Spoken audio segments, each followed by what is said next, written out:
Hello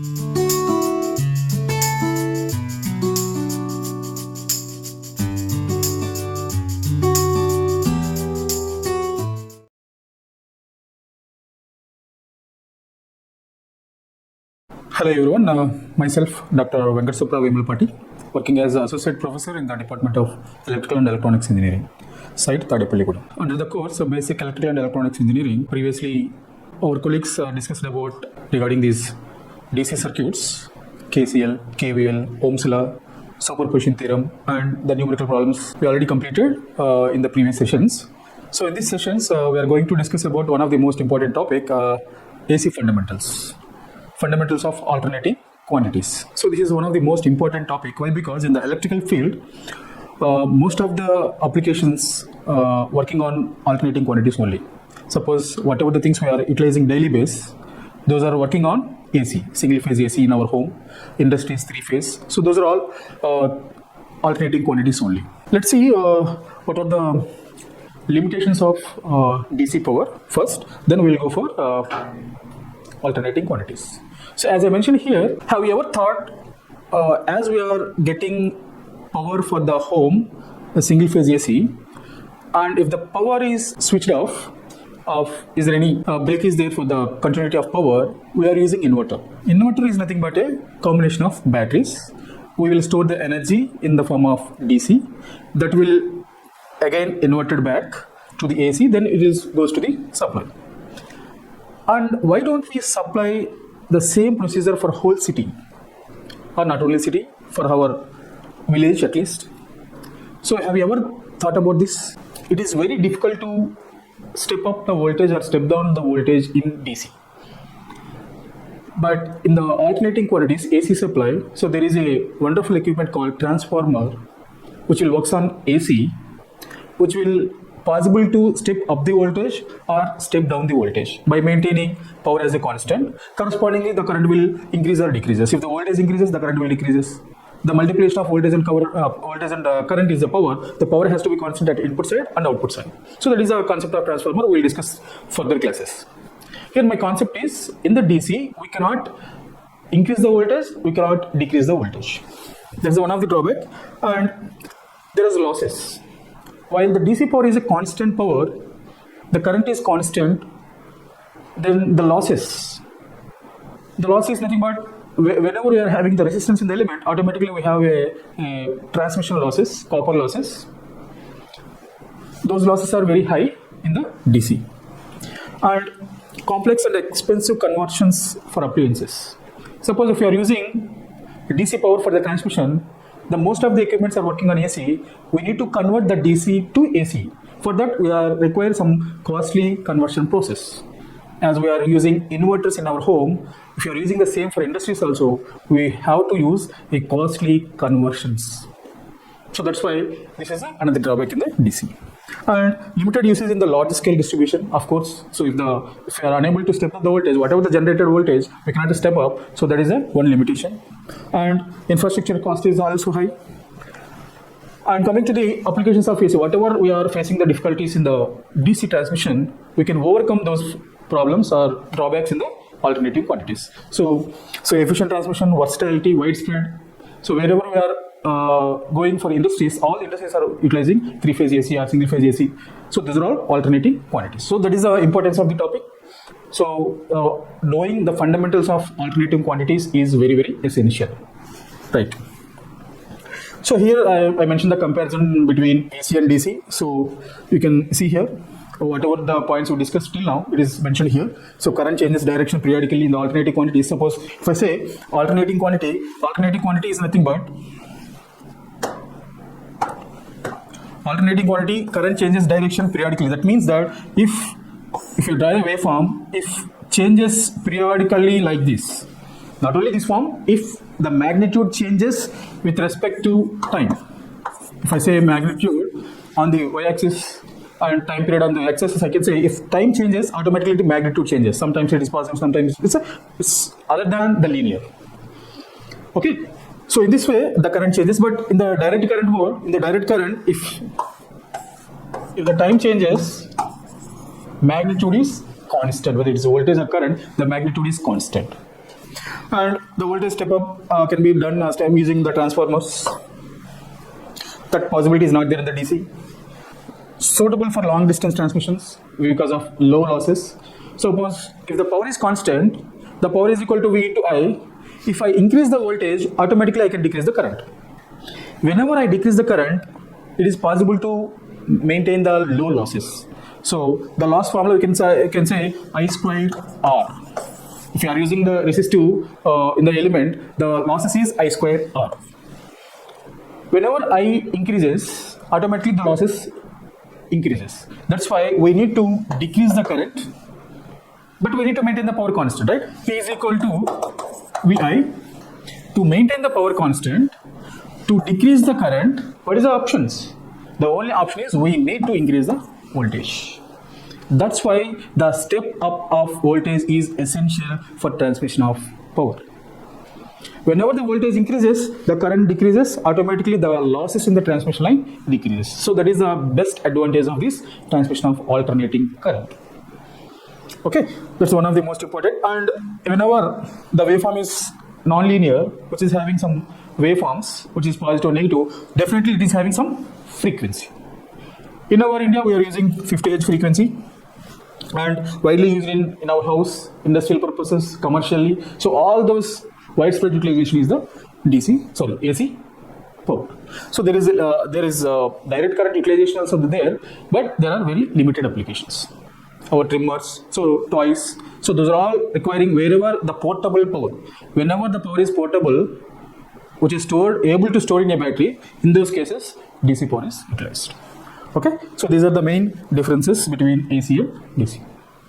Now let's discuss about the basic alternating quantities, the basic definitions of alternating quantities. So here I can represent the alternating quantity as a sinusoidal waveform, sinusoidal function. For this, I'll use as xm sine omega t plus phi. So these parameters we'll discuss what are those things in the we can come across in the further lectures. For time's sake, I am explaining what are those here. So here x of t is instantaneous magnitude. So if I say, if it is a sinusoidal waveform, I can say it is a magnitude of x. The x may be voltage, x may be current, x may be power. So each and every parameter we can have the waveforms. I have taken x of t means it may be v of t, I of t or p of t. Okay. So for general I can consider only voltage and current. So here if I say voltage waveform, if it is a voltage waveform, v of t is equal to Vm sine omega t. So if I started at origin, I can say make it as 0, phi as 0, no problem. For understanding I'm saying.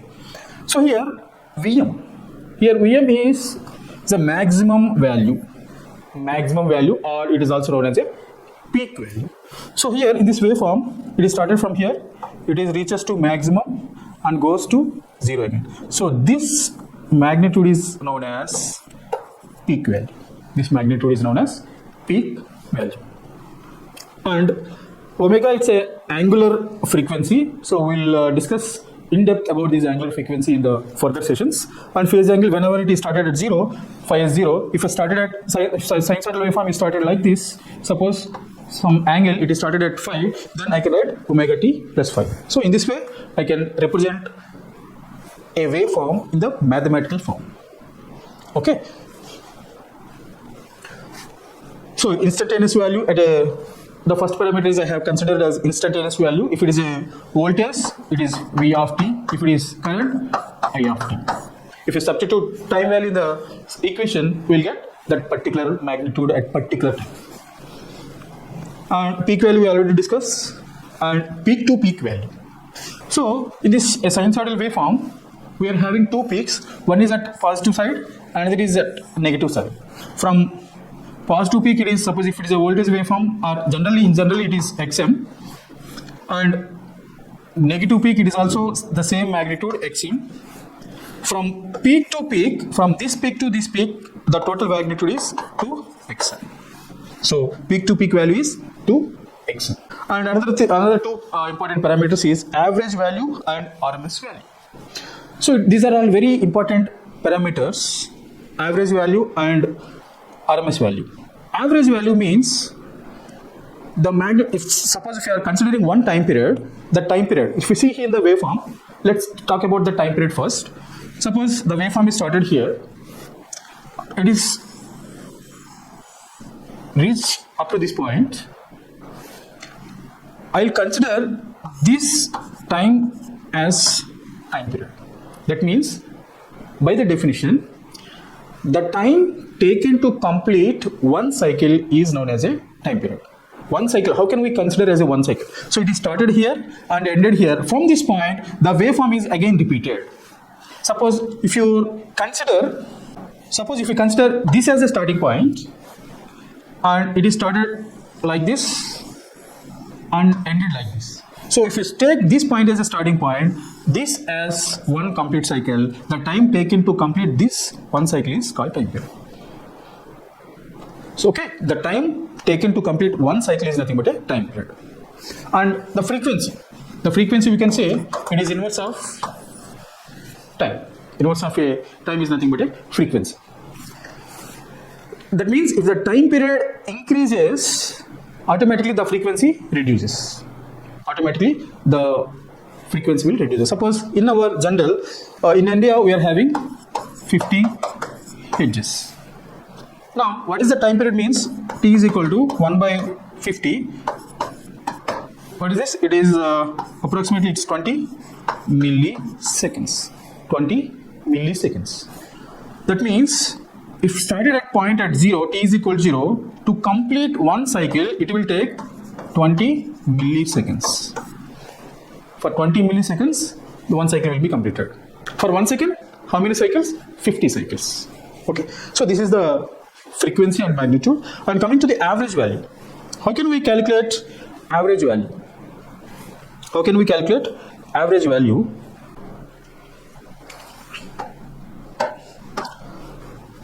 The average value in general we can say sum of the elements by number of elements.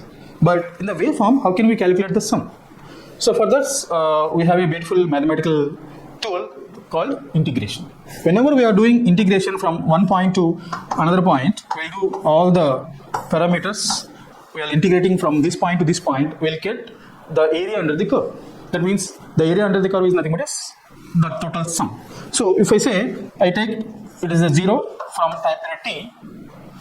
If I had the sum, that means if it is a positive cycle and this is a negative cycle, if I have the summation of positive and negative, that sum will be 0. So from this I can say the average value for complete cycle is 0 for a sinusoidal waveform. So that's why we'll take for sinusoidal waveform to calculate the average value, we have taken only half cycle. For it is 0, time period t, I can say in a degrees it's a 2 pi. T in radians, we can say this in radians and as well as in phase angle.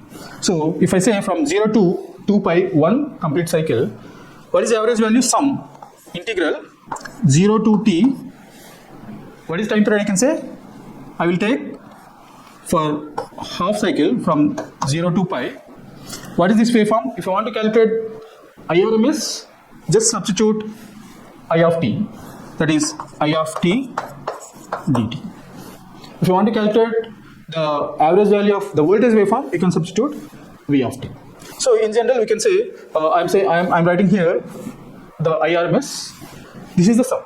Then upon the total elements, at what point we are calculating for up to pi. So this is the formula to calculate the average value. So by doing some mathematical things, simple mathematical skills, substitute I of t is equal to Im sin omega t. If you substitute this value here, you just get this value. In generally, x average is equal to 2xm by pi. If it is a voltage waveform, 2vm by pi. If it is a current waveform, 2im by pi. Im by pi. Okay. So this is one of the important parameters. Just do the mathematics. You can obtain from any textbook. And the next important parameter is the RMS value. The RMS value, as the name itself indicates, root mean square value. Root mean square value. So under root mean, we already know the mean value. So from 0 to pi, suppose if it is a voltage waveform, Vm sine omega t, root mean square. So I am squaring this thing. Root by pi. So this is the formula for root mean square. But we need to remember one point here. For average value, we are taking the time period from 0 to pi. Why? Because for summation of positive cycle and negative cycle, the average value will become 0. That's why we have taken the time period from 0 to pi. But for the RMS value, for calculation of RMS value, we are making square terms. Root means square terms. Whenever we are doing the square terms, suppose positive value squaring, it is a positive value. Negative value squaring, it is also negative value. So it is not possible to obtain any 0. That's why I can calculate the RMS value for complete cycle. That's why I will do it for from 0 to 2 pi, and the time period is also 2 pi. Okay. So with this equation, we will do the simple mathematics. This is a RMS value. So for this, we will calculate the value as xm by root 2. If it is a voltage waveform, it is Vm by root 2. If it is a current waveform, it is Im by root 2. So this is one of the most important parameter, average value and RMS value. And another two more parameters, those are all factors. One is form factor, another one is a peak factor. The form factor is nothing but it is a ratio between the RMS value to the average value, and the peak factor is peak value to the RMS value. So these are the two ratios which will play a major role. And one important aspects in the form factor is, if you see the form factor value, it is 1.11. There is a significance in this 1.11. If you see the general voltage levels in the alternative quantities, if you see 11 kV, 33 kV, 66 kV, 220 kV. So these are the general voltages we can see outside. Those kV means kilovolts. So in our villages, in every village we have a substation. In the substation there is a transformer. The purpose of the transformer is whether it is a stepping up the voltage or stepping down the voltage. In generally we can have a substation called 33 kV by 11 kV. That means it's a stepping down transformer. That means that the voltage is stepping down from 33 to 11 kV. Whenever you are crossing the road, is in general in every village there is a substation. So if you are not seeing, you have to see these voltage levels. What is the purpose of these? If you see these voltage levels, these are all simple multiplications of 11. This form factor of sinusoidal waveform is one of the reasons. So we have a EMF equation of a transformer that is 4.44. So when we will learn all those things, EMF equations in the transformer in the further lessons, but that is also one of the reasons of this power factor 1.1. And another important parameter for considering these voltage levels or multiplications of 11s is that because of the transmission losses in the transmission line, whenever we are sending one voltage at the sending end, we will receive the ending voltage. Suppose if you are sending 10 kilovolts or 100 volts at the sending end, it is not possible to receive exact 100 volts at the receiving end. Why? Because there is a losses in the transmission line. Because of these losses are because of many factors. One of the factors is resistance. That's why they are making that, suppose at the ending level, I just required 10 kilovolts of voltage. At sending level, I will send 11 kV. Suppose if it is a transmission line, this is the sending end, it is the receiving end. At the receiving end, I require 10 kV. If I send 10 kV at this point, the voltage, at the receiving end, it may not be 11 kV. It is always less than 10 kV. So to avoid that, for sending end, I will just require 10 kV plus 10% again. I will add 10%. I will consider 10% as a losses in the transmission line. That's why if I send 10 kV plus 10%, it is 11 kV. If I send 11 kV, then the receiving end I will reach 10 kV. Suppose 33 kV, 10% added, 30 plus 3, 33. So in this way, so that is one of the beautiful scenario we can see in the transmission line voltages. So if you are not observing till now, I will advise or I will suggest you to watch those voltage levels. Whenever you have come across the substations, just watch the voltage levels. Okay. And frequency time period, we already know. Frequency is equal to inverse of time period and omega is equal to 2 pi f. So I will conclude this session. In this session, we will discuss about the importance of alternating quantities, applications, and the basic definitions of alternating quantities like instantaneous value, peak to peak value, average value, RMS value, form factor, and peak factor. So these are the things we will discuss till now. In further sessions, we will discuss about basic circuit elements, RLC. Whenever we are giving alternating supply to the circuit elements, how it will respond, what is the equations we will discuss in the next session. Thank you.